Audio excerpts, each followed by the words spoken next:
Bloomberg Audio Studios. Podcasts, radio, news. We're sitting down with the mayor here in Gracie Mansion, and the first thing we want to talk about with the mayor is the National Guard. You know, Donald Trump said just yesterday, if these mayors can't control their streets, we will. And he listed New York among the cities under review for National Guard deployment. Do you believe this is a real threat to New York? Well, the partnership between the federal government and the city and state governments is extremely important. And I think there's a role we need. My role is to make sure New York is safe, and the numbers are showing we're doing that. And the partnership of making sure guns don't come into our city. And that's what we want to continue to do with the federal government. We already collaborate with the federal government every morning, 10 a.m. with HIDA, city, state, and federal authorities, to go after shooters and those who bring guns into our cities. When he talks about the National Guard potentially coming here to New York, and in the event that that happens, is there anything you can do to counteract that? I mean, you know, what would it look like if National Guard's members, you saw in D.C., 2,000 of them on the streets of Washington, if they were here, on 90th Street? Well, the goal is the relationship between the federal government and D.C. is different than the relationship between New York City and the federal government. And again, our communications with the federal government is we got this. We removed over 23,000 illegal guns off our streets. We're witnessing record levels of decreasing crimes, homicides, and shootings in the first 6 months, and shooting victims in the first 7 months. And so we are very clear, always have been. I have never moved away from the public safety. That's the prerequisite to our prosperity, and we're going to continue to do an amazing job. And if the federal government wants to communicate with us and ask us to go to other municipalities and help them see what we're doing, we're willing to do that, because a safe America is a safe New York City, and we want to help any way we can. You know, I want to ask you about November election as it relates to that. One of your opponents, Andrew Cuomo, has said if Mamdani gets in office, then Trump takes control of New York City. Then Trump does put the National Guard here. Do you think that could happen? Andrew would say anything to anyone to get elected. He created this. He passed the cannabis laws. I had to close down 1,500 cannabis shops because of the failed law he passed. He did the bail reform. That's the revolving door criminal justice system that we're looking at. He closed psychiatric beds. So every time you see someone push someone on the subway track because of severe mental health illness or stab 3 innocent New Yorkers, you have to ask yourself, why do we close those beds? Raise the age. We're seeing young people are victims of crimes more and more, and they're shooters as well. These are all of his bills. I had to fix his mess. And so Mamdani's call to defund police, his calls to legalize prostitution, his calls to empty Rikers Island, they're two of the same people. New York has come too far to go backwards with either one of them. When I heard the president talk yesterday about cashless bail, I immediately thought of you, because you have been one of the people who has talked about bail reform. Your police commissioner talked about bail reform on Friday with the friendly fire incident involving the officer. The president signing an executive order directing DOJ to look at these jurisdictions that have done cashless bail. What's your take on that? Well, I've been clear. And I don't believe if someone steals an apple that we should hold them in jail because they can't afford to get out. But if you are possessing an illegal weapon, you commit one of the 7 major crime categories in our city, you are repeatedly an offender, we need to look at the criminal justice system that allows you to continue to go back and you repeat the crime. We saw what happened with the Customs Border Patrol agent. These were repeated offenders. We just had a shooting over the weekend. The individuals involved, they had several gun arrests. That just can't continue to happen. And so using bail appropriately, I think it would help us deal with the public safety issue we're facing in the city. The president said, crime has continued to rise when they have cashless bail. Is that something that's happened here in the city? When you remove bail on those who commit serious crimes, it will impact your public safety. We are witnessing that over and over again. the school system comes back next week. Should parents fear for ICE to be in their schools? You know, in Washington, that was a big fear as they went back to school yesterday, with ICE saying that they may come to some schools of students. We saw a student in Queens, 6 years old, deported by ICE with her mother. With a family. And so we want to be clear, ICE has not been in our schools. ICE, only way they could come into the schools with clear judicial warrants, or if they are looking at a condition where someone is fleeing, running into the school, a dangerous person, but that's the role of our police officers to do so. And we have been extremely consistent around this. Children should go to school. They're not going to be fearful of having ICE come into their schools. Their directives indicate that as well. People should go to the hospital if they need medical care. They should call the police if they need police assistance. And I know personally what happens when you fail to do that. My rookie years as a police officer, I had a Chinese immigrant that was afraid to call the police when he was being robbed. I took actions while I was off duty, but he was extremely fearful. People can't live in the shadows. That creates disorder, and we don't want that. Let's go back to your career in the transit police. It's where you met Ingrid Lewis Martin's husband, obviously someone you've known a long time. We heard from you on Friday, but when you hear some of the allegations in the indictment, and, indictments just show a piece of what is being alleged, what did you make of some of the allegations you heard? Well, first of all, let's think about this for a moment. Like I said, Ingrid's like a sister to me. And I'm pretty sure you have close relationships in your life. And the worst thing you want to do is not allow people their due process.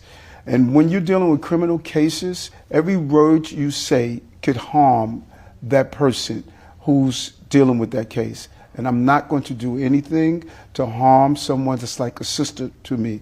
I'm very clear. She's in my prayers. She has an attorney. And anything that's dealing with that case should be brought to her attorney. I would not do anything that's going to be harmful to someone that's like a sister to me. How would you say your week was last week? Because you had the situation with Ingrid, Jesse Hamilton as well, and then you also had the situation with Winnie Greco. Just what's your thoughts on what happened with Winnie Greco, and then also, it was. I saw by Friday it was a week. Yeah, no, not to me.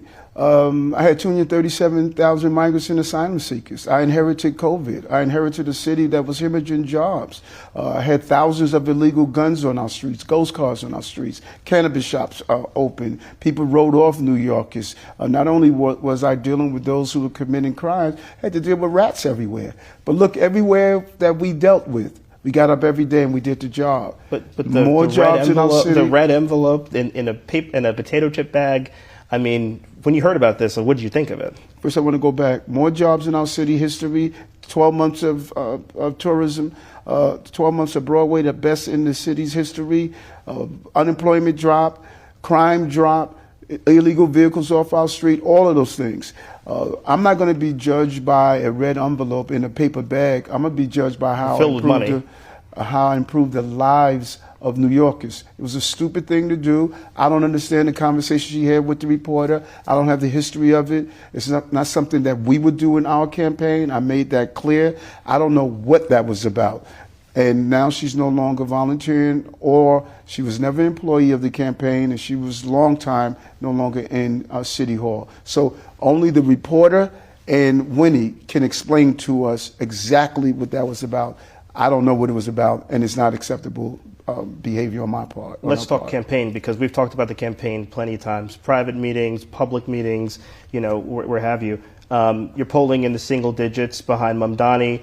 I've heard you talk about, the state of the race when you were running last time, but that was sort of during the primary. Now we're in the general election. Just tell me sort of what's your strategies to win in November, and how you think you could pull through. Well, a couple of things. As I said over and over again, when you look at this distance from the primary to the election, the same time period, Mamdani was at 1%. No one called for him to step out of the race. And if we did, we would have been premature because he won the primary. And we need to be clear that seems to be a fact that everyone is missing. We also missing the fact that I was in third place in 2021 behind Andrew Yang, who was beating me by double digits. Some polls have me in double digits, some polls have me in single digits.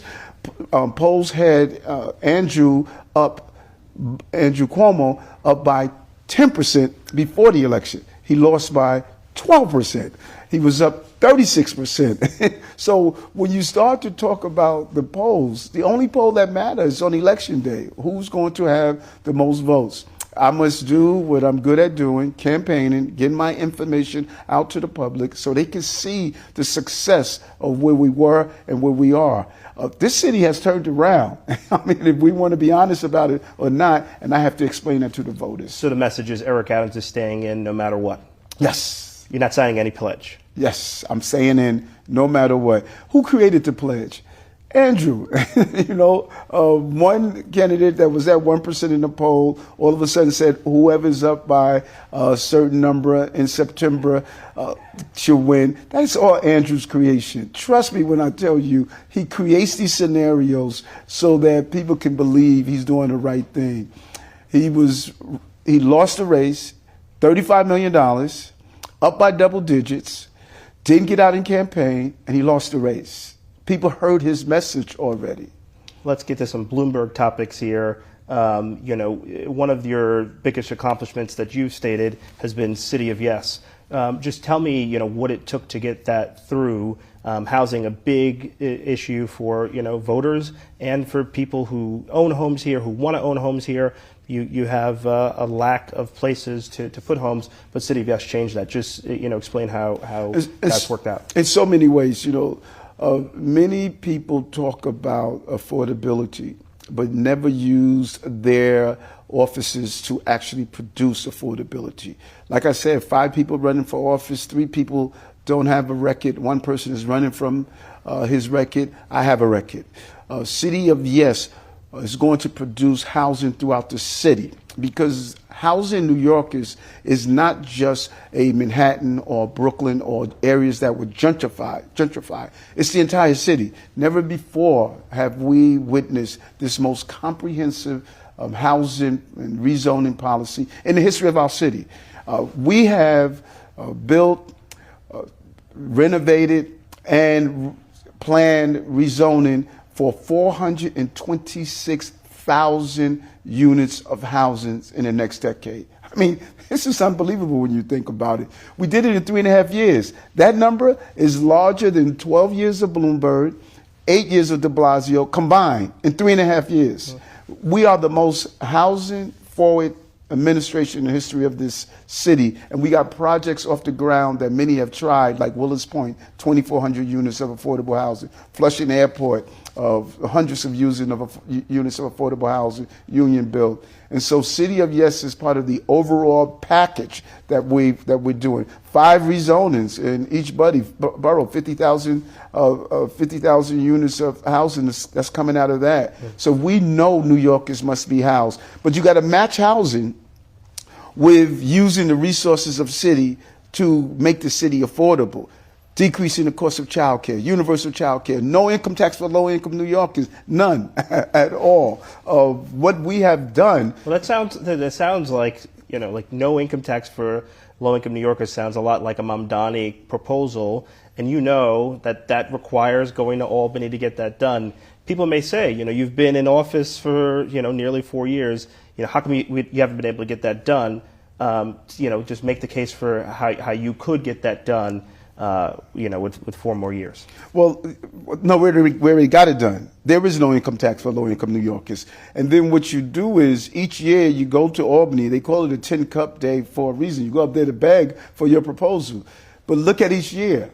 Each year we got exactly the things we asked for. Mayoral control. We got the no income tax. We got housing reform, renovating our office spaces into permanent housing, low income housing. We got the public safety initiative. We got the involuntary removal. So you're seeing each year we brought back what we needed from the city. And so in 3 years and 8 months, we've done a great job of partnering with our Albany lawmakers.